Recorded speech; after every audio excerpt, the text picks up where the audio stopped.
একটা ছেলেকে বলতে বলেন এখানে আইসা দাঁড়াই, আব্বা তোমরা একটা ছেলে আইসা বলো যে ব্রাজিল আর্জেন্টিনার খেলোয়াড়ের সাথে আমাদের ধর্মীয় সম্পর্ক কি? যদি ধর্মীয় কোনো সম্পর্ক না থাকে তো আমাদের রাষ্ট্রীয় সম্পর্ক কি? বাংলাদেশের অর্থনীতি, সামাজিক, বাংলাদেশের উন্নতি, প্রগতি, আধুনিকতার জন্য শুধু মাতৃভূমির মায়াও যদি থাকে, একটা নাফরমান বল বেটা এখানে দাঁড়ায়া আর্জেন্টিনার ব্রাজিলের খেলোয়াড়ের সাথে আমাদের বাংলাদেশের উন্নতির কি সম্পর্ক বল? ইসলাম তো আছে নাই, রাষ্ট্রের বলেন, রাষ্ট্রের বলতে বলেন এ দেশের উন্নয়নে কথা বলেন না, আমাদের সাথে ওদের কি কি লেনদেন বলেন আঙ্কেল, বলো না আব্বা। হ্যাঁ, একটা কথার বুঝায় কও যে একটা যুক্তি তো থাকবে। হুজুর, এই ফুটবল বিশ্বকাপে যদি আমরা ব্রাজিল এবং আর্জেন্টিনার পক্ষে ব্যাপক লাফাইতে পারি, বিনিময়ে ওই দেশের লোকেরা যদি আমাদের প্রতি সন্তুষ্ট হয়, তাহলে আমাদের দেশের রেমিটেন্স বেড়ে যাবে, আমাদের দেশের তেল বেড়ে যাবে, আমাদের দেশের উন্নতি বেড়ে যাবে। একটা কিছু তো হবে, সেটা কি বলো না আব্বা, বলো। কাতার বিশ্বকাপে প্রধান আলোচ্য বিষয় ছিল, আমরা স্পষ্ট পত্রিকা দেখছি, এখনো পিছনে সার্চ দিলে পাওয়া যাবে, কাতার বিশ্বকাপে প্রধান আলোচ্য বিষয় ছিল মদের বোতল। কাতার সরকার আইন করছিল স্টেডিয়ামের ভিতরে মদের বোতল সরাসরি খাওয়া যাবে না। এটা নিয়ে সারা বিশ্ব, ইউরোপ তখন বিতর্ক করছিল যে না, এটা স্বাধীনতায় হস্তক্ষেপ, যেখানে অবাধে মদের বোতল। ব্রাজিল বিশ্বকাপের সময় সরকারি ওরা হিসাব দিছিল ওই দেশে যে যে পরিমাণ আয় হবে, রাষ্ট্রের আয়, এই আয়ের যে খাতগুলো দিছিল আমি নিজ চোখে দেখছি, সেই খাতের একটি খাত হলো যে পরিমাণ হোটেলে নারী ভাড়া দেওয়া হবে, যে পরিমাণ বেশ্যাবৃত্তি হবে, দেহ বিক্রি হবে, ওইখান থেকে রাষ্ট্র বিশাল বড় টাকা আয় হবে, ওইটা একটা বড় খাত। আমি এই চোখে, আমি দেশে থাকি, আমরা চাঁদের দেশে থাকি না। আমি জেনারেল লাইনে পড়ালেখা করা ছেলে, আমি কুমিল্লা ভিক্টোরিয়া কলেজ থেকে মাস্টার্স পাস করছি, সরকারি কওমি 2 লাইনে মাদ্রাসার থেকে পড়ালেখা শেষ করছি, আলহামদুলিল্লাহ। এজন্য বলছি দোস্ত, পৃথিবীর খোঁজ খবর আমরাও রাখি, ইউরোপের প্রতিটা পদক্ষেপ আমরাও খবর রাখি। বলো না আব্বা, তোমরা ইনসাফের সাথে বলো, একটা ছেলে, এই একটি ফুটবল বিশ্বকাপকে কেন্দ্র করে কি পরিমাণ জুয়ার খেলা হবে? এক এক খেলোয়াড়ের নামে, দলের নামে কত কোটি কোটি ডলার জুয়া হবে, বলেন বলেন। খেলা হইল ফুটবল, কিন্তু 3 দেশে 3টা উদ্বোধনী অনুষ্ঠান হবে, 3 দেশের সম্মিলিত আয়োজনে 3টা উদ্বোধনী অনুষ্ঠানের মধ্যে অসংখ্য নর্তকী নাচবে। তো নারীর নাচের সাথে ফুটবলের কি সম্পর্ক? বলো না ভাই, ইনসাফ করো আব্বা, নর্তকীর নাচের সাথে ফুটবলের কি সম্পর্ক বলেন? এমন দুনিয়াত বেশি দিন থাকতাম না, এই জন্য চিন্তা করছি কইয়ে যাই না, বুঝেন না? কে এর ষড়যন্ত্র করবো, কে হুমকি দিব, কে ধমকি দিব, যে যেটাই করবো কোনো অসুবিধা নাই। গুলি করুক আর গুম করুক, খুন করুক আর জখম করুক, যে যেখান থেকেই মেরে ফেলুক, শেষ পর্যন্ত আল্লাহর কাছে ফেরত পাঠাবে, ফেরত পাঠাবে না? আর ওই মালিক জুলুম করবে না, তিনি ইনসাফ করবে। তিনি তো দেখছেন, তার জন্য বলছে কিনা, তার জন্য বলেছি কিনা। দুনিয়া খুব কেয়ারফুল থাকলেও মরে যায় একেবারে খুব। আমি আমার পরিচিত একজন করোনার সময় 4 তলা একদিনের জন্য নামে নাই, ওনার পরিবার বলছে উনি মারা গেছে, আর হচ্ছে শুধু হুজুর একদিন বিকাশে, আরে মোবাইলে কোনোভাবে টাকা নাই, কেউ ফোনটা ধরতেছে না, শুধু নিচে বিল্ডিংয়ের ওনার নিচতলার সামনেই দোকান, নাইমা দোকানের শুধু কইছে টাকা দিত, সাথে সাথে উঠতে গেছে। এই সময়ে করোনা ধরে লাগছে না, উনি মরে গেছে। সর্বোচ্চ সতর্ক অবস্থায় উনি মারা গেছে, অসতর্ক অবস্থায় কোটি কোটি মানুষ মরে নাই। বোঝেন নাই কথাটা? তাহলে মূলত সতর্কতা অসতর্কতা সতর্ক থাকতে নিষেধ করি না, কিন্তু মূল কথা হলো 3 বেলা নিয়মিত খানা যে খায় তারও মৃত্যু হয়, অভুক্ত যে থাকে তারও মৃত্যু হয়। মৃত্যু কারোই থামে না আমার ভাই বন্ধু। অতএব আলহামদুলিল্লাহ অনেক মেহনত আমার প্রিয় মাকসুদ ভাই লাকসামের, যেই আমারে দাওয়াতটা দিছে, অনেকবার পেরেশানি করছে। এই মানুষটা দিন রাত নিজের এলাকায় কোথায় কোনখানে একটা মাহফিল, একটা আলেম ওলামা আনা যায়, ওনার সারাদিন এই ফিকির, সারাদিন আমার কতভাবে যে বুঝাইয়া আনছে যে হুজুর অনেক ভালোবাসা নিয়া এলাকার সর্বস্তরের জনগণ মিলে, নওজোয়ান ছেলেরা, বয়স্ক বাবা চাচারা সবাই আন্তরিকতা নিয়ে এই মাহফিলটা সাজাইছে। খতিব সাহেব, ইমাম সাহেব উনিও বললেন মাশাআল্লাহ, আমি আপনাদের সবাইকে মোবারকবাদ জানাই, আপনাদের সকলের ভালোবাসা আন্তরিকতায়। এই জন্য আমি শুধু এতটুকুই বলতে চাই, আমরা সবাই মিলে, আব্বা যারা বয়স্ক আছেন, বাবা আছেন, যারা অভিভাবক শ্রেণী আছেন, আপনারা যদি এই মানুষের পরিচর্যা না করেন, শুধু বিল্ডিং দালান, সোফা খাট ফার্নিচার, শুধু ছাদ ঢালাই, এই দুনিয়ার এই সম্পত্তির আসবাবের পরিচর্যা করিলে এই সমাজ নিরাপদ থাকবে না আব্বা, এই সমাজে বেঁচে থাকা কঠিন হবে। এই জন্য হাত জোর করে আল্লাহর কোরআন সামনে বললাম, মানুষের পরিচর্যা করেন। ছেলেটাকে ছেলে বা মানুষ বানান, মেয়েটাকে মানুষ বানান, ইনসান বানান, ইনসান, নট ইকোনমিক্যাল অ্যানিম্যাল। শুধু অর্থনৈতিক প্রাণী বানায়েন না, মানুষ বানান। এই কথার অর্থ হইল শুধু উপার্জন করতে পারে কোনো না কোনোভাবে, শিক্ষার মাধ্যমে হোক অথবা না শিক্ষা হোক, কোনো না কোনোভাবে পয়সা রোজগার করতে পারা, এটা যথেষ্ট না, এটা যথেষ্ট না। আমার ছেলে কামাই করে, এটা যথেষ্ট না। আমার মেয়ের জামাই রোজগার করে, এটা যথেষ্ট না। বরং ঈমান, ইসলাম, সিজদা, আখলাক, চরিত্র, হালাল হারাম, পাক নাফাক, পবিত্রতা অপবিত্রতা, 5 ওয়াক্ত নামাজ, বন্দিগি, এইটার নাম হচ্ছে মানুষ। এইটার নাম কি বলেন না? আখলাকের নাম মানুষ, গোলামির নাম মানুষ, আল্লাহর বন্দিগির নাম মানুষ। আর নাই তো শুধু উপার্জন করে, সে ইকোনমিক্যাল অ্যানিম্যাল, অর্থনৈতিক প্রাণী, সে শুধু উপার্জনকারী প্রাণী, যে শুধু রোজগার করে, উপার্জন করে কোনো না কোনোভাবে, হয় পড়ালেখা করে নয়তো পড়ালেখা ছাড়া। কিন্তু মানুষ হওয়া ভিন্ন জিনিস, মানুষ হওয়া ভিন্ন জিনিস। কোরআনুল কারীম এই জন্য আল্লাহ তাআলা বলছেন পরিষ্কার, আপনি রাগ করলেও বলতে হবে, সুখ করলেও বলতে হবে। আল্লাহর কোরআনে আল্লাহ বলছে, যেই দিল আল্লাহকে নিয়ে ভাবে না, যেই কান আল্লাহর কথা শুনে না, যেই চোখ আল্লাহর আয়াত দেখে না, খুদার কসম আল্লাহ বলছে উলাইকা কাল আনআম, ওই মানুষগুলো জানোয়ার, জানোয়ার, জানোয়ার। আল্লাহ বলছে। আপনার প্রতিবাদ করার ইচ্ছা থাকলে কোরআনের সাথে কইরেন, আমার কোনো আপত্তি নেই। আপনার হিম্মত থাকলে আল্লাহর সাথে কথা বলেন। কিন্তু আল্লাহ পরিষ্কার বলছে, দিল যার আল্লাহকে নিয়ে ভাবে না, কান যার আল্লাহর কথা শুনে না, চোখ যার আল্লাহর আয়াত দেখে না, ও জানোয়ার। আল্লাহ বলছে অত্তাবা হাওয়াহু ফামাসালুহু কামাসালিল কালব। আল্লাহ বলছে মনের ইচ্ছে মতো যে চলে, মনের ইচ্ছে মতো যে চলে, খোদার কসম কোরআনের আয়াত, আল্লাহ বলছে তার জীবন কুত্তার জীবন। ফামাসালুহু কামাসালিল কালব, তার দৃষ্টান্ত, তার উদাহরণ কামাসালিল কালব, কুত্তার মতো। কালবুন মানে কুত্তা। মনের ইচ্ছা মতো চলে। তোমরা যারা 5 ওয়াক্ত নামাজ পড়ো না, তোমরা নিজের ইচ্ছায় না আল্লাহর ইচ্ছায় পড়ো না, কথা বলে না। তো আল্লাহ তাআলা বলে নিজের ইচ্ছায় যে চলে তার উদাহরণ কুত্তার মতো। 365 দিনে একদিনও ফজরের নামাজ পড়তে পারলা না, কারণটা কি আব্বা? আল্লাহকে এভাবে ভুলে যায় মানুষ, এভাবে ভুলে যায়। আহা, এই পৃথিবীর সাধারণ থেকে সাধারণও যদি কেউ কারো জন্য কোনো সুপারিশ করে, সে তো কথা জানতে চায়, কি বিষয়ে সুপারিশ করতাম, কি বলতাম, আমনে কদ্দুর আগাইছেন, আমনে কোনানে আইয়া বাজ্যা গেছেন, হ্যাঁ কাগজপত্র কি কি আছে।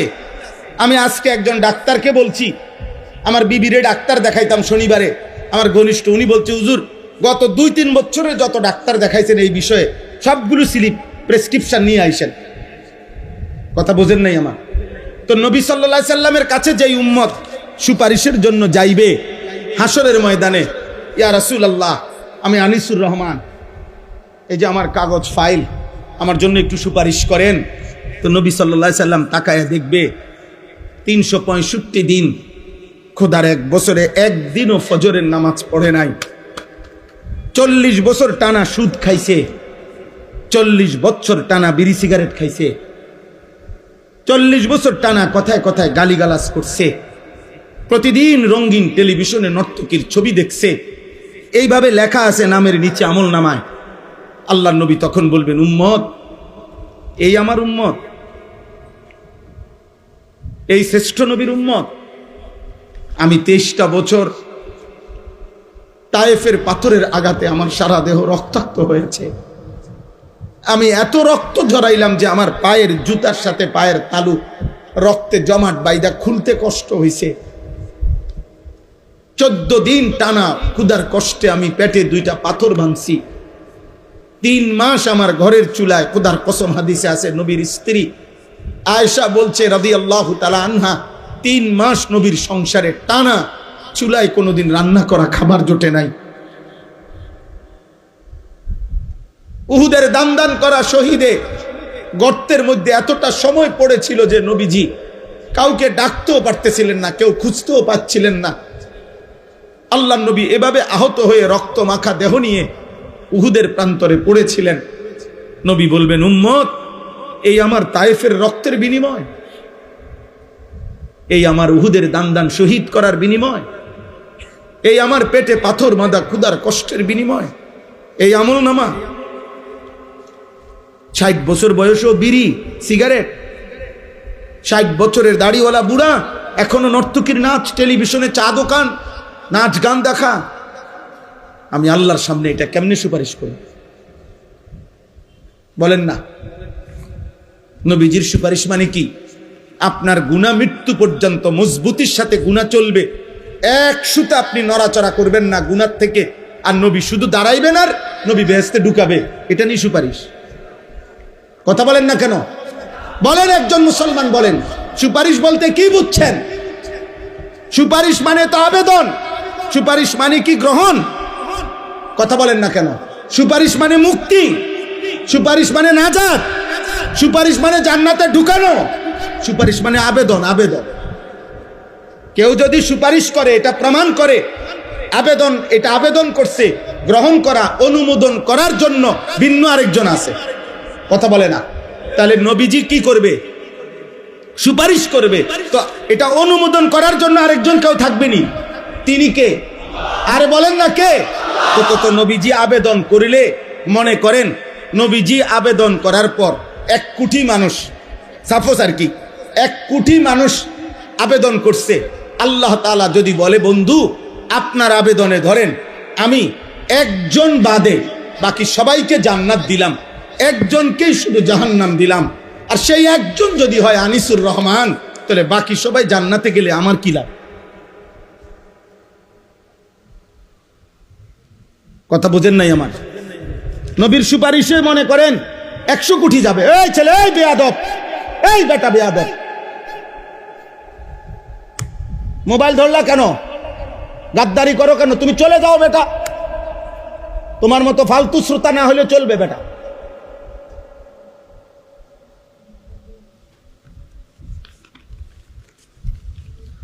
জি বাবা, আপনারা ধরে বুঝান আপনাদের ছেলেদেরকে, বলেন একটা লোক যদি, একজন, আরে ভাই একজন, আমি যদি জাহান্নামী হই, যারে আল্লাহ জাহান্নাম দিবে সে যদি আমি হই, বাকি সবাই যদি জান্নাতে যায়, আমার কি লাভ?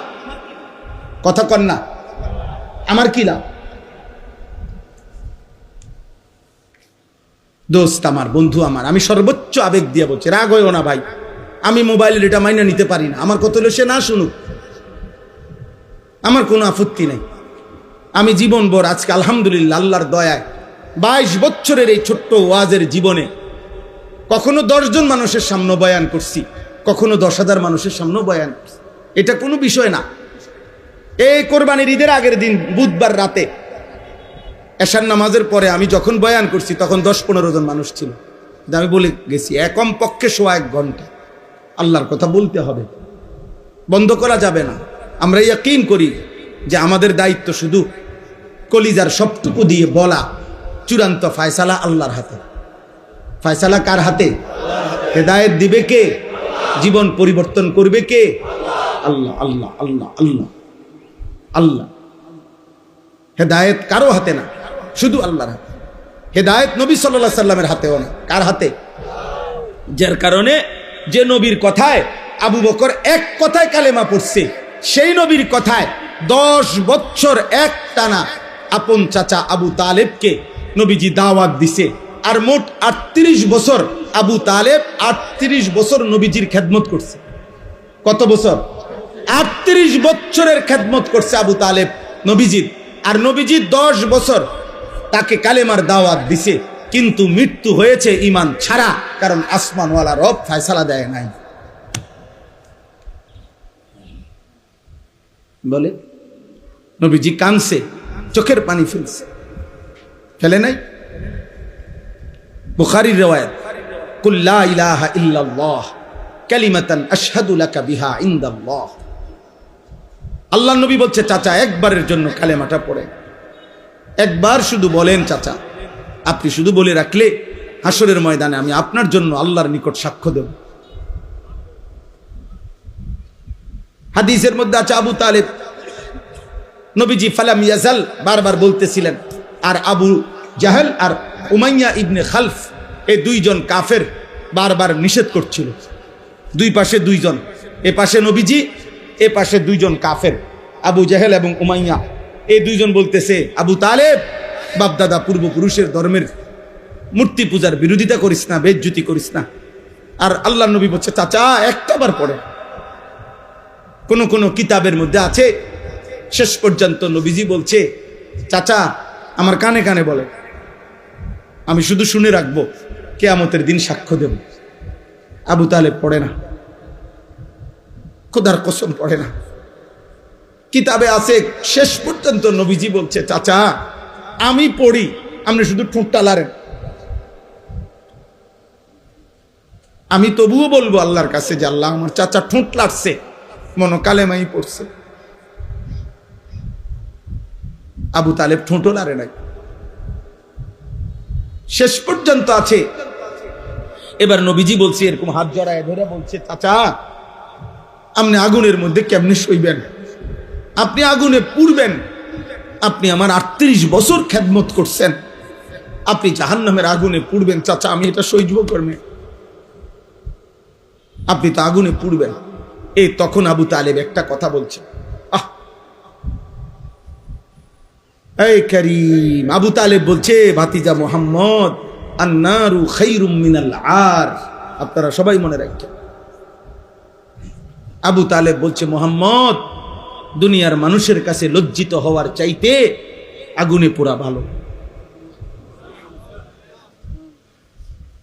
শুনছেন এমন কথা?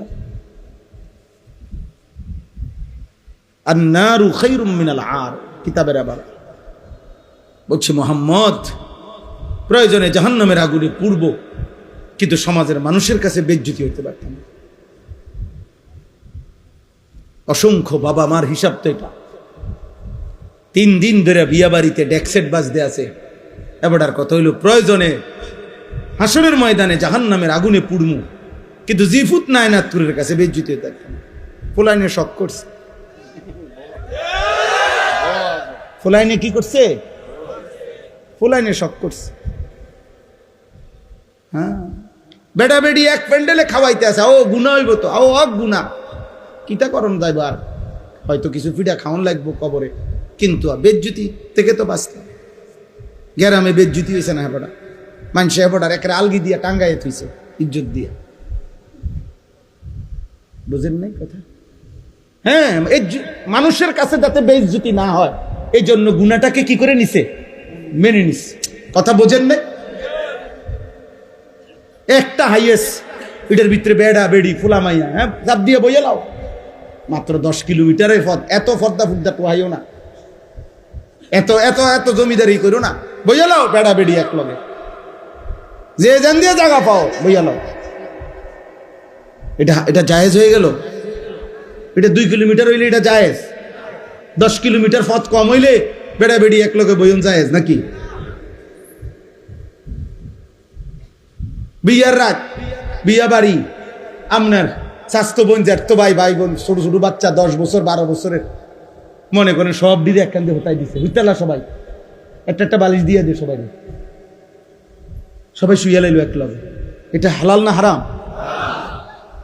তো এই এত দিকে গুনাহ করে এরপরে শেষ সমস্ত নাফরমানি কমপ্লিট করিয়া এরপরে ইমাম সাহেবের কাছে দায়িত্ব, হুজুর খাস করে কদ্দুর দোয়া করে দেন, আল্লাহ যেন কদ্দুর সুখে রাখে,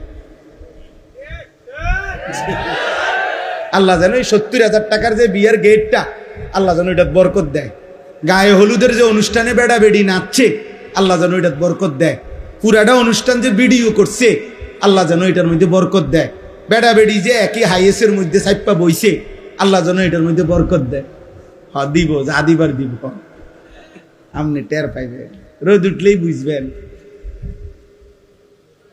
বুঝেন নাই?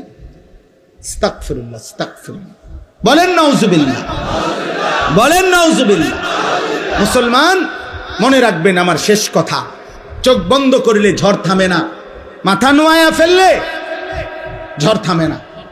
ওট পাখির স্বভাব, তুফান দেখলে বালুর মধ্যে মাথা ঢুকায়। চামচিকার স্বভাব, বাদুরের স্বভাব, আলো ফুটলে মাথা নিচের দিকে দিয়া চোখ বন্ধ করে রাখে। তার মানে সে বুঝাইতে চায় আলো আসে নাই, না আলো আসছে, তুমি মাথা নোয়া এলাইছো।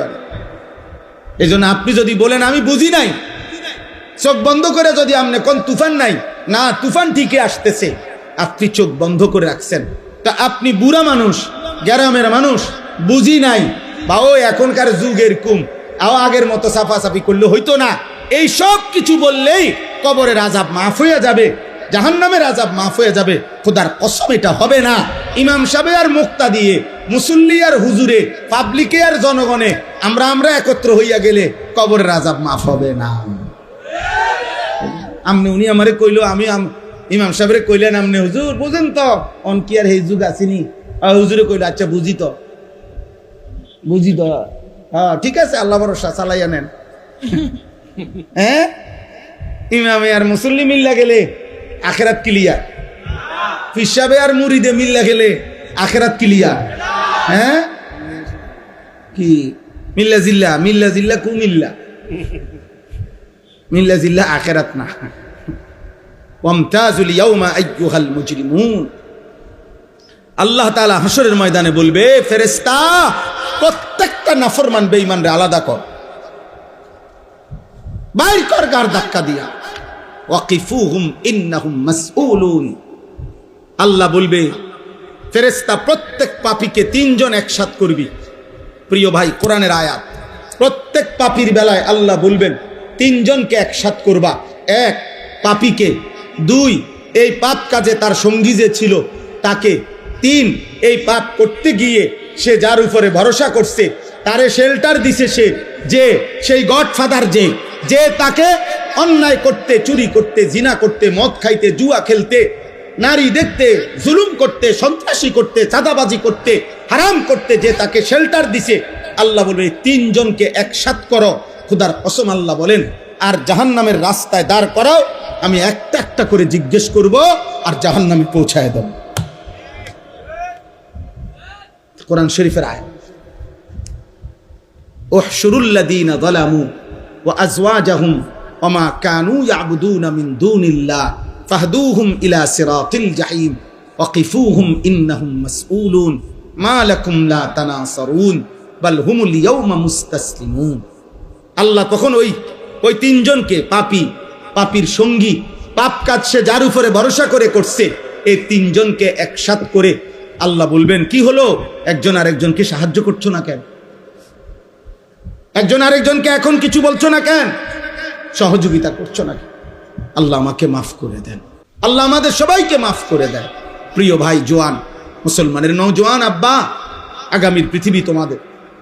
তোমরা যাদের বয়স 14 বছর, 16 বছর, 18 বছর, 20 বছর, আমার আব্বা, তোমরা এত কম বয়সে এমন সুন্দর হায়াত নষ্ট করো না। এত নারী দেখো না আব্বা, এত নারী দেখো না।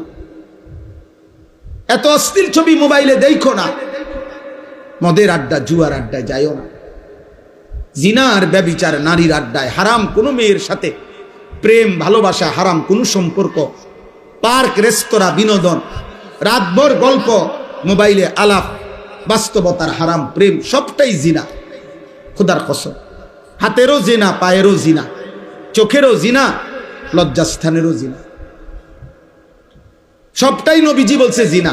লজ্জাস্থান দিয়ে যে অপকর্ম করে সেটাও জিনা, হাত দিয়ে যে হারাম নারী ছুঁয়ে দেয় এটাও জিনা, চোখ দিয়ে যে হারাম নারী দেখে, মানে যাকে দেখার অনুমতি নাই, এটা চোখের জিনা, কানের জিনা, হাতের জিনা, পায়ের জিনা, নবীজি বলছে, বিশুদ্ধ হাদিস, বুখারী মুসলিমের হাদিস।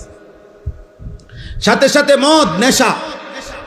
আল্লাহ নবী সাল্লাল্লাহু আলাইহি ওয়াসাল্লামের একটা হাদিস শুনেন, ছেলের আব্বা একজন হলেও যদি ভাবো তাহলে শোনো, খোদার কসম নবীজি বলছেন, আমার কাছে নির্ভরযোগ্য আরবি তাফসীর আছে, আত-তাফসীরুল মুনীর, এই তাফসীরের মধ্যে আছে এই হাদিস। নবীজি বলছেন দুইটা পাপ, এক নাম্বার হলো জিনা, নারীর সাথে যে হারাম কাজ করে, দুই যে মদ পান করে, মান জানা ওয়া শারিবাল খামরা, নেশা, নেশা মদ, নেশা, মদখোর, নেশাখোর, যে ফুট্টাখোর, বাবাখোর, গাঁজাখোর, ইয়াবাখোর, হারামখোর, হারামখোর, হারামখোর, নেশাখোর, হারামখোর, ফুট্টাখোর, হারামখোর, বাবাখোর, হারামখোর, হারামখোর। আল্লাহ নবী বলে যে বেবিচার করে এবং মদ পান নেশা করে, খোদার কসম নবী বলে নাজা আল্লাহু মিন কলবিহিল ঈমান, আল্লাহ তাআলা ওই পাপের সময় আল্লাহ তাআলা তার কলিজার থেকে ঈমানটা টেনে খুলে ফেলে। কসম খোদার, এই কোরআন হাতে বলে নাজা আল্লাহু মিন কলবিহিল ঈমান কামা ইয়াখলাউল ইনসানু আল কামিসা মিন রাসিহি। নবীজি বলেন মানুষ যেমন তার গায়ের জামা খুলে ফেলে, ঠিক তেমনি ভাবে আল্লাহ তাআলা নেশাখোর আর নারীর সাথে যে অপকর্ম করে তার কলিজার থেকে ঈমান এভাবে খুলে ফেলে। কি সাংঘাতিক কথা বলো। এই ব্যভিচারীকে আল্লাহ যেন বলে, এদিকে ওয়েট, কই যাচ্ছ, বেডি দেখবা, উলঙ্গ ছবি, নর্তকী, জিনা, ব্যভিচার, হারাম নারীর আড্ডায়, ওয়েট 1 মিনিট। আল্লাহ যেন ডাক দিয়ে বলে, দাঁড়াও দাঁড়াও, আমার ঈমান আমারে দিয়া যাও, যা এবার বেঈমান যা। যে মদ পান করে, নেশাখোর, আল্লাহ তাআলা বলে দাঁড়া 1 মিনিট, নেশাখোর দাঁড়াও দাঁড়াও, আমার ঈমান আমারে দিয়া দাও, যাও এবার বেঈমান যাও, যাও। নবীজির একজন বিখ্যাত সাহাবী ছিল আবু দারদা, সাহাবাদের মধ্যে সবচেয়ে বেশি ইবাদত করতেন যিনি, আবু দারদা, সাইয়্যিদুজ যুহাদ, দুনিয়া বিমুখ আখিরাতমুখী সাহাবাদের মধ্যে যিনি সর্দার ছিলেন, ওনার নাম ছিল আবু দারদা রাদিয়াল্লাহু তাআলা। নবীজি ওনাকে 3টা ওসিয়ত করছিলেন। উনি নিজে বলছে, আমার বন্ধু আমার নবী আমাকে 3টা ওসিয়ত করছে। 1 নাম্বার, লা তুশরিক বিল্লাহ ওয়া ইন কুত্তি'তা আও হুররিকতা। বলছে আবু দারদা, যদি তোমাকে গলা কাইটা হত্যাও করে, যদি তোমাকে আগুনে পুড়িয়েও ফেলে, আল্লাহর সাথে শিরিক করো না। কি করো না? শিরিক করো, মাইরা ফেলুক আর পুরাইয়া ফেলুক, আল্লাহর সাথে শিরিক করো, আল্লাহর সাথে ভিন্ন কাউকে ডাইকো না, 1 জাররা পরিমাণও আল্লাহর সাথে কাউকে মিলাইও না, আল্লাহর সাথে কাউকে মিলাইও না, ধর্মের নামেও না, অধর্মের নামেও না। কোনো চাওয়া পাওয়া পূরণ হওয়ার জন্য পৃথিবীর কারো কাছে আল্লাহর সমকক্ষ মনে করে চেও না। মাখলুকের কাছে চাওয়া যায় না, চাইতে হয় শুধু কার কাছে? আল্লাহর কাছে, আল্লাহর কাছে। আল্লাহ আমাদেরকে বুঝার তৌফিক দান করেন। 2 নাম্বার, লা তাতরুকিস সালাতা মুতাআম্মিদান মাকতুবাতান। কোন ফরজ নামাজ, ফজর, জোহর, আসর, মাগরিব, ইশা, জুমা, এরকম ফরজ নামাজ নবীজি বলছে ইচ্ছে করে ছেড়ে দিও না। ফামান তারাকাহা ফাকাদ কাফারা, যে ইচ্ছে করে ফরজ নামাজ ছেড়ে দেয়, মনে রেখো সে যেন কাফিরি হলো। 3 নাম্বার, লা তাশরাবিল খামরা, মদ পান করো না। ফা ইন্নাহা মিফতাহু কুল্লি শার, কেননা মদ, নেশা সমস্ত পাপের চাবি। মদখোর যে নেশা করে সে নারী লুবি, সে জুয়া খেলে, যেখানে মদের আড্ডা সেখানে গানের আড্ডা, যেখানে গানের আড্ডা সেখানে নারীর আড্ডা। এই তিন জিনিস, মদ, নারী, গান, বাদ্য, এই তিন জিনিস এক ক্ষতি এনে তিন দাগ। বুঝেন নাই? একই ক্ষতি আনে। যেখানেই মদের আড্ডা সেখানে নারীর আড্ডা, সেখানে গানের আড্ডা, এই তিনটে একসাথে চলে। নাউজুবিল্লাহ, নাউজুবিল্লাহ। দয়া করে গুনার থেকে ফিরে। ছেলের আব্বা ধরে নাও, তোমার দিকে কেউ নজর দিল না, মা ভুলে গেল, বাপ ভুলে গেল, এই সমাজের সবাই তোমাদেরকে ভুলে গেছে। আব্বা, তোমরা অনেক ছেলে আছো এমন, মোবাইল 24 ঘন্টা তোমাদেরকে পাগল বানায় রাখছে। নারী দেখতে দেখতে, ছবি দেখতে দেখতে, অশ্লীল দৃশ্য দেখতে দেখতে আজ তুমি মাথার চুল থেকে পায়ের নখ দিয়া এই পুরা বডিতে কোথাও তুমি বুঝাইতেও পারতা না যে তুমি মুসলমান কেমন, মুসলমান কেমন। বলো না ভাই? যদি কেউ এভাবে তোমরা মনে করো, কেউ তোমারে বাধা দেয় না, কিন্তু এরপরও তুমি আল্লাহর কাছ থেকে ছাড় পাইবা না। তুমি নিজেরে নষ্ট করো না। আমার এই শেষ কথা, অনুরোধ করলাম, এটা আমার কলিজার একটা ব্যথা। আমি ব্যক্তিগতভাবে মুসলমান কিশোর, যুবক, নওজোয়ান, তারা আল্লাহর দিকে ফিরুক, সবাই সবার জায়গায় পড়ুক, আমার মানা নাই। স্কুলে পড়ো, কলেজে পড়ো, ইউনিভার্সিটিতে পড়ো, কোনো অসুবিধা নেই, কিন্তু আল্লাহকে ভুলো না, নামাজকে ভুলো না, হালাল হারামকে ভুললো না। আমরা মুসলমান, আমরা মুসলমান। এটা আমাদের প্রথম পরিচয়, এটা আমাদের শ্রেষ্ঠ পরিচয়, এটা আমাদের প্রকৃত পরিচয়, এটা আমাদের শেষ পরিচয়। এটা আমাদের কি শেষ পরিচয়, এটা আমাদের কবরের পরিচয়, এটা আমাদের আখিরাতের পরিচয়। আমরা মুসলমান, আমরা ঈমানদার। আমাদের আল্লাহ আছেন, আমাদের নবী সাল্লাল্লাহু আলাইহি সাল্লাম আছেন, আমাদের কোরআন আছে, আমাদের ইসলাম আছে। এই চারটেই শ্রেষ্ঠ। আমাদের আল্লাহ সর্বশ্রেষ্ঠ, আমাদের নবী সর্বশ্রেষ্ঠ, আমাদের কিতাব সর্বশ্রেষ্ঠ, আমাদের ধর্ম সর্বশ্রেষ্ঠ। আমি অন্যের কাছে যাব কেন? বলো না ভাই? আমি কিসের অভাবে অন্যের কাছে যাব? আমার কাছে কোনটা নাই? এই চারটার কোনো একটাই আমাদের চাইতে বেশি কারো কাছে আছে? হিন্দুদের কাছে, বৌদ্ধদের কাছে, ইয়াহুদিদের কাছে, খ্রিস্টানদের কাছে, নাস্তিক মুরতাদদের কাছে। তাইলে আমরা অন্যের কাছে যাব কেন? কেন যাব ভাই? অতএব আমি অনুরোধ করছি, দয়া করে আমরা প্রত্যেকে আল্লাহর দিকে ফিরে। আমার এই সমস্ত যুবক ভাই, অনেক শ্রদ্ধেয় বাবারা আছেন, আপনাদের সামনে ছেলেরা তোমাদেরকে বললাম, ফজরের নামাজ পড়ো। আমার একটা জীবনের মেহনত। আমি ফজর ক্যাম্পেইনের কাজ করি সারা বাংলাদেশে। আমার অসংখ্য ছেলে আছে আমাদের, যারা আমার ঘরে কলিজা দিয়া মহব্বত করে। এখানেও আছে আমার ছেলে, আলহামদুলিল্লাহ, যারা ফজর ক্যাম্পেইনের একটা কাজ করি আমরা। মানে হলো ফজর নামাজের মুসল্লি বৃদ্ধির চেষ্টা। ক্যাম্পেইন মানে প্রচারণা, ফজরের মুসল্লি বৃদ্ধির প্রচারণা। আমাদের একটা স্বপ্ন, সারা বাংলাদেশের মসজিদে জুমার নামাজ আর ফজরের নামাজের মুসল্লি বরাবর হোক। আর এটা কিতাবের মধ্যে আছে, ভবিষ্যৎবাণী, আসমানি কিতাবের ভবিষ্যৎবাণী, যে মুসলমানদের যখন জুমার নামাজ আর ফজরের নামাজ মুসল্লি বরাবর হবে, কসম আল্লাহর, কিতাবের কথা এটা, সেদিন মুসলমানদের হাতে গোটা পৃথিবীর বিজয় হবে। পৃথিবীর সমস্ত বেঈমানের উপরে ঈমানের পতাকা উঠবে। এ কোন দিন? জুম্মা আর ফজর বরাবর হবে। এখন বলেন তো, আমাদের জুম্মা আর ফজর বরাবর? ফজরের মুসল্লি অর্ধেক, 4 ভাগের 1 ভাগ, অনেক, এখনো বহুদূর।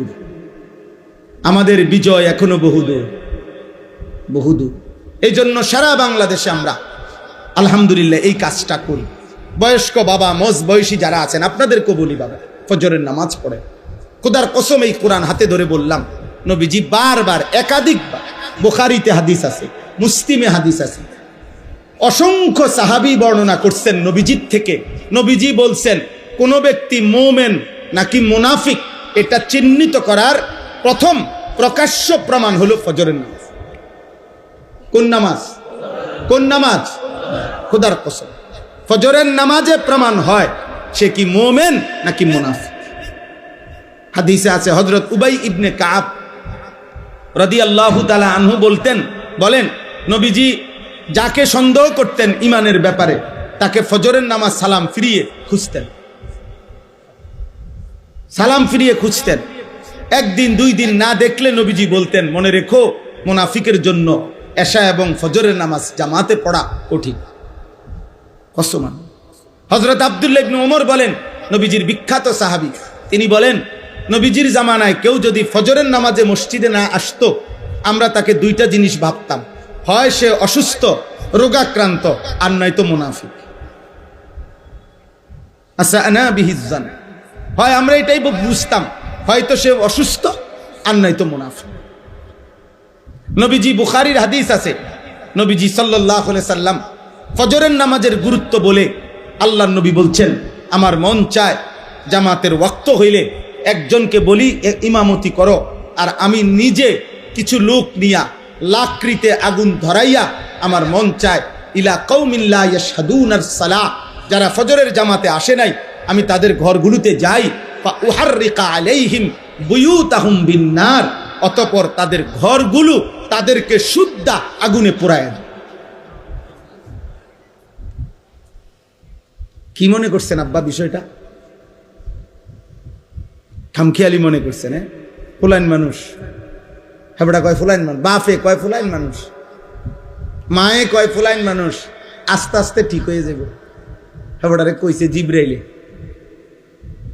হেবড়ারে কইছে 18 বছরের এখনো বলে ছোট ফুলাইন, আস্তে আস্তে ঠিক হইব। ধরেন 85 বছর বয়স যখন হইব আল্লাহর রহমতে, তখন তারের মতো সোজা হয়ে যাবে।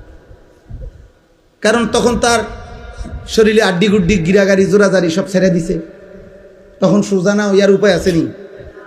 হ্যাঁ, এটা নিয়ে সোজা হওয়া। তাইলে আস্তে আস্তে ফেলে রাখলে, অযত্নে অবহেলায়, মনে রাখবেন কোনো জিনিস অযত্নে অবহেলায় ঠিক হয় না, নষ্ট হয়। লোহাও যদি মাটির উপরে ফেলে রাখে, মাটি লোহা হয় না, লোহা মাটি হয়ে যায়। এজন্য উপযুক্ত সন্তানও যদি অযত্নে অবহেলায়, পরিচর্যাহীন, ঈমান আমল আখলাকের নজরদারি শক্তভাবে যদি না ধরে রাখেন, তাইলে আস্তে আস্তে অসৎ বন্ধু, অসৎ চরিত্রহীন আর মোবাইলের আসক্তিতে একদিন নষ্ট হয়ে পচা গলা দুর্গন্ধ ছুটবে, দুর্গন্ধ ছুটবে। আমার ভাই, অতএব ফজরের নামাজ আলহামদুলিল্লাহ, আপনারা যারা এই কি যেন নাম আপনাদের, এটা বাকড্ডা সামাজিক উন্নয়ন ফাউন্ডেশন, আপনাদের অনেকের গায়ে সুন্দর গেঞ্জি দেখছি। আপনারা এই গেঞ্জি পড়ুয়া সবাই আপনাদের ফাউন্ডেশনের যারা মুরব্বী আছে আপনাদেরকে নিয়ে, নওজোয়ান ভাই তোমরা ফজরের কাজ করো। আমি একটা তোমাদেরকে বললাম যে কাজটা কি, একদম সহজ কাজ, সহজ বুদ্ধি। একজন ছেলে, যুবক, কিশোর সিদ্ধান্ত নিবে, আমি ফজরের নামাজ জামাতে পড়ব, আমার একজন বন্ধুকে ফজরের জন্য জাগাবো, দূরে আমাগো কাম। আমি ডাকবো তাকে, সে ডাকবে আমাকে। দুই দুস্থ পরস্পর সমঝোতা করে নিবে, বন্ধু তুমি আগে উঠলে আমারে উঠাইও, আমি আগে উঠলে তোমারে উঠাইব। ইনশাআল্লাহ কোরআনের বক্তব্য দ্বারা বোঝা যায় দুই বন্ধু একজন আরেকজনকে নেক কাজে সহযোগিতা করবে। খোদার কসম, আল্লাহ কিয়ামতের দিন বলবে, ও বন্ধুরা যারা একে অপরকে নেক কাজে সহযোগিতা করেছিলে, একসাথে বন্ধুরা হাত ধরাধরি করে জান্নাতে ঢুকো। কোরআন শরীফের আয়াত, উদখুলুল জান্নাতা আনতুম ওয়া আজওয়াজুকুম তুহবারুন। নেক কাজের বন্ধুরা একে অপরকে হাত ধরাধরি করে জান্নাতে ঢুকো। এজন্য এটা আমি অনুরোধ রই। আলহামদুলিল্লাহ, তোমরা এলাকা কোথায়? কোথায়? নানঝাটি। ওইখানে ওরা, দাঁড়াও দাঁড়াও, তোমরা দাঁড়াও। এই দেখেন, এরাও আমাদের এই ফজর ক্যাম্পেইনের কাজ করে। ওই যে এদের গেঞ্জির মধ্যে লেখা আছে ফজর ক্যাম্পেইন। এরকম অনেক আছে, বউ আব্বা, সারা বাংলাদেশে আছে আলহামদুলিল্লাহ, সারা বাংলাদেশ। সিলেটে আমরা কিছুদিন আগে প্রোগ্রাম করছি, ফজরের বাদ বয়ান করছি মসজিদে, সিলেটের বড় মসজিদে, বিভাগীয় শহরে। হ্যাঁ, সিলেট আম্বরখানা, নাকি আম্বরখানা পয়েন্ট মসজিদ। ফজরের ওয়াক্তে এলাকাবাসী, ওই যে ওই সিলেটের আজকে আসছে, হে বলতেছে কয় তার আত্মীয় রাত্রে 3:30 বাজেই আপনার মোটরসাইকেল দিয়ে দূর জায়গার থেকে ফজরের জামাত ধরছে। পুরা 3 তালা মসজিদ, সব তালা কানায় কানায় পূর্ণ হয়েছে ফজরের জামাতে। আমার এটা কোনো দল না, সংগঠন না। আমি বিগত নির্বাচনেও পারতি না, সামনে নির্বাচনেও পারতি না, আমার এটা নাই। আমি এটি বুঝি কম, বুঝেন নাই? আমি বুঝি আল্লাহর কথা বলা। হ্যাঁ, যার যার সাধ্য মতো চেষ্টা, হ্যাঁ, যে এর চাইতে বেশি কাজ করতেছে আলহামদুলিল্লাহ। প্রত্যেকের সাধ্য মতো কম বেশি দিনই কাজ করা, ঠিক না বলেন? উচিত কি না বলেন? এজন্য প্রথম জিম্মাদারি ফজরের জন্য ইনশাআল্লাহ আপনারা বাবারা, আপনারা আপনাদের সন্তানদেরকে উঠান, আপনি আপনার ছেলেটার সামনে দাঁড়িয়ে উঠান, স্ত্রীকে উঠান। আল্লাহর নবী বলছে যে স্বামী স্ত্রীকে ফজরের নামাজের জন্য জাগিয়ে দেয়, যে স্ত্রী স্বামীকে ফজরের জন্য জাগিয়ে দেয়, খোদার কসম নবী বলছে রাহিম আল্লাহ, আল্লাহ ওই স্বামী স্ত্রীর উপরে রহমত নাজিল করে।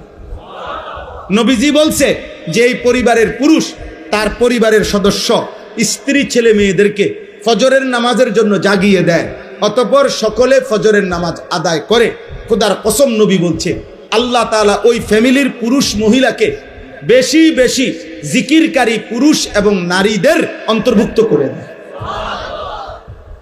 তাহলে আমরা চেষ্টা করতে পারি কি না বলেন? হিম্মত করেন, বলেন ইনশাআল্লাহ, বলেন ইনশাআল্লাহ। ইনশাআল্লাহ একদিন আমরা স্বপ্ন দেখি জুমা এবং ফজরের মুসল্লি বরাবর হবে। হয়তো আমরা থাকবো না, হয়তো আমরা থাকবো না, হয়তো 30 বছর পরে হবে, হয়তো 50 বছর পরে হবে। একদিন সত্যি সত্যি দাজ্জাল আসবে, একদিন সত্যি সত্যি মাহদী আসবে, একদিন ঈসা নবী আসমান থেকে নেমে আসবে, চূড়ান্ত লড়াই হবে, পৃথিবীময় জিহাদ হবে, মাহাদির নেতৃত্বে যুদ্ধ হবে, আর শেষ পর্যন্ত দাজ্জাল এবং তার অনুসারীরা পরাজিত হয়ে গোটা পৃথিবীময় কালেমার পতাকা উড়বেই উড়বে, উড়বেই উড়বে, উড়বেই। এ তোমার নবীর ভবিষ্যৎবাণী, আর তোমার নবী মিথ্যা বলে না, বাণীও বলে না। তিনি মিথ্যাও বলে না, বানায়ও বলে না। আল্লাহ সবাইকে কবুল করেন, আল্লাহ সবাইকে কবুল করেন। আপনাদের এই সামাজিক উন্নয়ন ফাউন্ডেশন, আপনাদের কাছে আমার অনুরোধ, আপনাদের সামাজিক উন্নয়ন 2 ভাগে হবে ইসলামের দৃষ্টিকোণে। এই শেষ কথা মনে রাখেন। 1 নাম্বার হলো সামাজিক উন্নয়নের 2 অংশ থাকতে হবে। 100 টাকায় 60 টাকা আর 40 টাকা কমপক্ষে 2 ভাগ করতে হবে, সমান সমান না। 60 টাকা হবে একদিকে, 40 টাকা হবে একদিকে। 60 টাকা দিয়া কি করবেন? 60 টাকা দিয়া মানুষের আখেরাতমুখী জীবন গঠনের জন্য আয়োজন করবেন।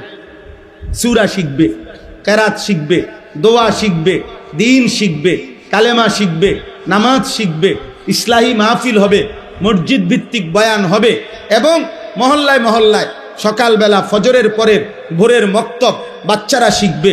সন্ধ্যা, আসর, মাগরিব, এশা যে কোনো এক ওয়াক্তে বয়স্করা প্রয়োজন পরিমাণ দিন শিখবে, সূরা কেরাত শিখবে।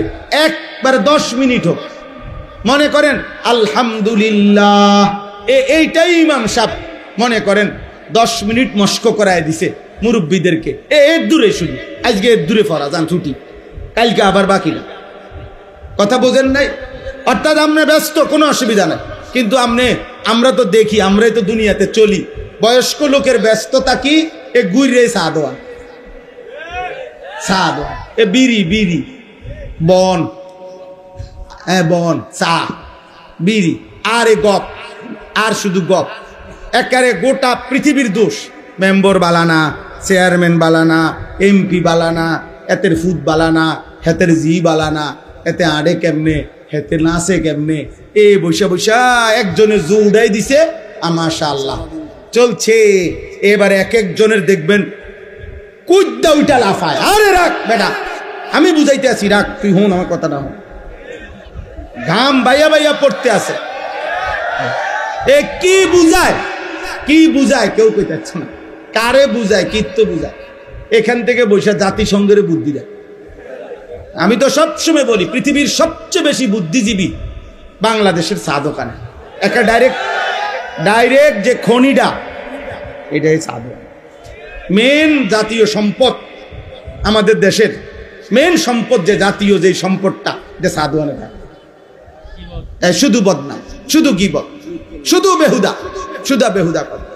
উনি এই সারা দেশের বুদ্ধি দিবে, সারা পৃথিবীর বুদ্ধি দেয়। দোকানদারে আজকে 3 মাস টাকা পায়, আজকে 260 টাকার লেগে বেড়া মনে পর্যন্ত 50 বার কইছে, কয় শুধু লিখে রাখ, দোকানদারের কয় শুধু লেখারে বুদ্ধি দেয় জাতিসংঘের। আপনি এত বুদ্ধির কি দরকার চাচা? আপনি টাকা না দিয়ে লাগবেন বেলা, আপনি বেহুদা বুদ্ধি দেন কেন? এগুলা ফালতু কাজ কিনা বলেন? এই সময়টা জিকির করলে, একবার সুবহানাল্লাহ পড়লে, খোদার কসম নবী বলছে উহুদ পাহাড়ের চাইতে ভারী নেকি হয়। একবার আলহামদুলিল্লাহ পড়লে উহুদ পাহাড়ের চাইতে ভারী নেকি হয়। একবার সুবহানাল্লাহ পড়লে জান্নাতে একটা খেজুর গাছ রোপণ হয়, নবীজি বলছে। একবার পড়লে, আপনি 1000 বার পড়েন, আপনি 100 বার পড়েন, আপনি আল্লাহর কোরআন। হুজুর বুড়া মানুষ, আমি আগের মতো বয়স নাই, আচ্ছা ধরে নিলাম নাই, আপনি এক শব্দ পড়তে পারতেন না? কথাটা বলেন না। আপনি এদুর কন আলহামদুলিল্লাহ বলেন তো, আলহামদুলিল্লাহ আলহামদুলিল্লাহ, এইটাই মনে করেন 10 বার বলে ছুটি। আপনি এদুর পড়তে এদুর সময়ও নাই, এদুর শরীরেও কুলাইতো না আপনার। তা এইভাবেও যদি 6 মাস পড়তেন তাইলেও দেখা গেছে 4টা সূরা 5টা সূরা আত্তাহিয়াতু দুরূদ শরীফ ঠিকা হয়ে যেত না। ওটা শরীর চলে না। আখেরাতের কথা বললে না হুজুর ওনার কইয়া লাভ নাই, এই বয়স নাই, না নাই আগের এই বয়স নাই, ও এ নাই।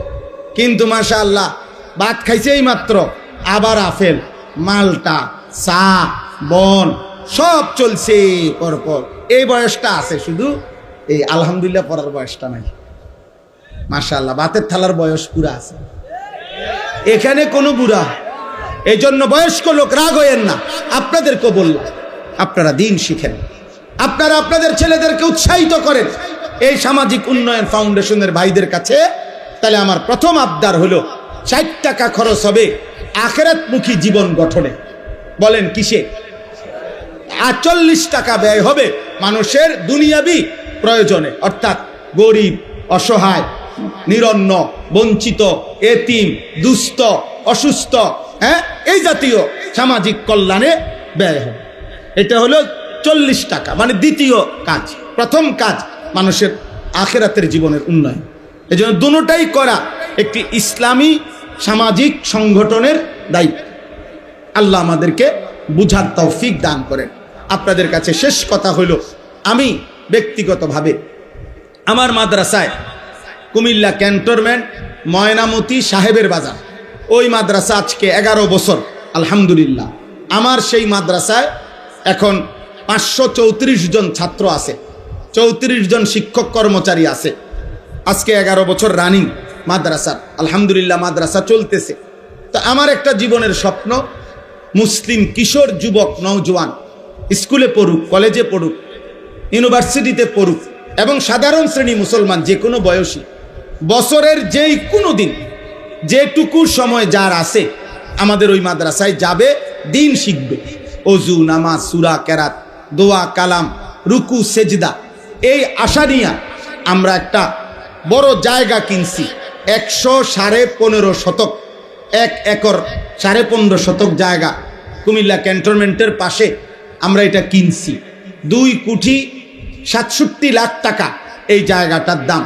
উদ্দেশ্য হইল এটাই যে মুসলমান যে আসবে যখন, দিন শিখবে তখন, যার সময় যতক্ষণ দিন শিখবে ততক্ষণ। এই আশার যে আমরা আজকে 2 বছর ভাঙ্গা ভাঙ্গা ফাঁকে ফাঁকে মাদ্রাসার বন্ধকালীন সময়ে স্কুল কলেজের ছেলেদের জন্য দিন শিখার আয়োজন করি। আগামী 13 তারিখ এই মাসের 13ই জুন দ্বিতীয় শনিবার, প্রত্যেক মাসের দ্বিতীয় শনিবার আমাদের মাদ্রাসায় মাসিক মাহফিল হয়। তো এই মাসের প্রোগ্রামে 13ই জুন সকাল 8টা থেকে রাত 9টা পর্যন্ত, এশা পর্যন্ত ধারাবাহিক 30 বছরের নিচে স্কুল কলেজ ইউনিভার্সিটির ছেলেদের জন্য এই দিন শিক্ষা তারবিয়াতি কোর্স হবে। 8টা থেকে 1টা 15 পর্যন্ত অজু, নামাজ, সূরা, কেরাত, দোয়া, কালাম শিখানো হবে। আমাদের মোট বড় ছাত্র হাফেজ এবং উস্তাদ মিলে 100 জন মুআল্লিম আছে প্রশিক্ষণপ্রাপ্ত এই কাজটার জন্য। আমাদের নির্ধারিত সিলেবাস আছে, ছোট সূরা, কেরাত শিখাই আমরা। আর জোহরের পরে 2:30টা থেকে এশা পর্যন্ত নসিহত হবে। আমার শায়েখ আল্লামা মুফতি মুশতাকুন নবী কাসিমি হুজুর বয়ান করবেন, এবং মাগরিবের পরে আমাদের বাংলাদেশের জননন্দিত বক্তা আল্লামা মুফতি আরিফ বিন হাবিব দামাত বারাকাতুহুম হযরত ইনশাআল্লাহ বয়ান করবেন, এবং আমি নিজেও আল্লাহ হায়াতে বাঁচাইলে থাকবো। যুবক ভাই, তোমাদের কাছে অনুরোধ, যার সুযোগ হয় আমাদের ওই মাদ্রাসায় যাওয়ার চেষ্টা করবেন। গাড়ি ভাড়া দিয়ে যাবেন, গাড়ি ভাড়া দিয়ে আসবেন, শুধু এতটুকুই। সকালের নাস্তা, দুপুরের খাবার, রাতের খানা আল্লাহ চাহে তো ইনশাআল্লাহ এটা আমাদের জিম্মাদার, আমরাই খাওয়াবো, কোনো টাকা টুকা কিচ্ছু দিতে হবে না, শুধু দিন শিখবেন। আর একটা আবেদন, আমরা একটা কাগজ, একটা হ্যান্ডবিল সারা বাংলাদেশে দেই। এই হ্যান্ডবিলটা একটা আবেদন, আমার ওই মাদ্রাসার 2,67,00,000 টাকার এই জমিতে এক নামাজের মুসল্লা জায় নামাজ পরিমাণ জমির দাম 4,200 টাকা। তো আমরা এই কাগজটার মধ্যে এই আবেদনটা আছে, বিকাশ নাম্বার আছে, অ্যাকাউন্ট নাম্বার আছে। যদি কারো পছন্দ হয়, মহব্বত হয়, সুযোগ হয়, কারো উপরে কোনো জবরদস্তি নাই, সাফাসাফি নাই, কোনো আল্লাহর বান্দা যদি ভালো পায়, তাইলে আমাদের মাদ্রাসায় 4,200 টাকা ওই জমিতে দিলে আপনি এক নামাজের মুসল্লা পরিমাণ টাকা দিলেন, আপনি সদকায়ে জারিয়াত সওয়াব পাইতে থাকবেন। যদি সুযোগ হয় আমাদের এই কাগজটা নিলেন, নিয়ে এটার মধ্যে অ্যাকাউন্ট নাম্বার, বিকাশ নাম্বার আছে, এবং কাগজের অপর পিঠে প্রত্যেক মাসের দ্বিতীয় শনিবার আমাদের যেই মাসিক ইসলামী মাহফিল হয় ওইটার তারিখ দেওয়া আছে। যাদের সুযোগ হয় প্রতি মাসের দ্বিতীয় শনিবার মাসিক মাহফিলে যাবেন।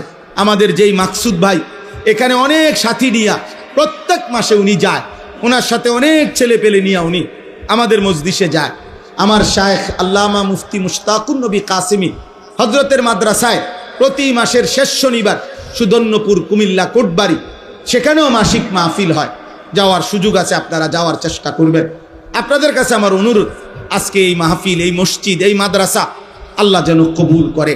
আপনারা সবাই দোয়া করেন যে এই বাচ্চাটাকে হাফেজে কোরআন হিসাবে পাগড়ি দেওয়া হলো, আল্লাহ তাকে জগৎ বাছা হাফেজ আলেম হিসাবে কবুল করেন। এলাকার অনেক শ্রদ্ধেয় ব্যক্তিবর্গ, মেহমান, আপনারা এই লম্বা গরমে কষ্ট করে এখানে বসেছিলেন, আল্লাহ আপনাদেরকে উত্তম বিনিময় দান করেন। বাবা, চাচা, বয়স্ক দাদা, আমার কথায় রাগ হইয়েন না। প্রত্যেকের কাছে অনুরোধ, আব্বা যার যার জায়গায় নিজের এবং অধীনস্থদের আখেরাতের ফিকির আরেকটু করেন। আবারও বলছি, শেষ কথা, মানুষের পরিচর্যা করেন, মানুষের পরিচর্যা করেন, শুধু ঘর, দালান, বিল্ডিং, আসবাবপত্রের নয়, বরং মানুষের। কিসের বলেন না? এক কথায় মানুষের চাষ করেন, মানুষের চাষ। মানুষ বানান, ইনসান বানান, আখেরাত শিখান। আল্লাহ তাআলা তৌফিক দান করেন।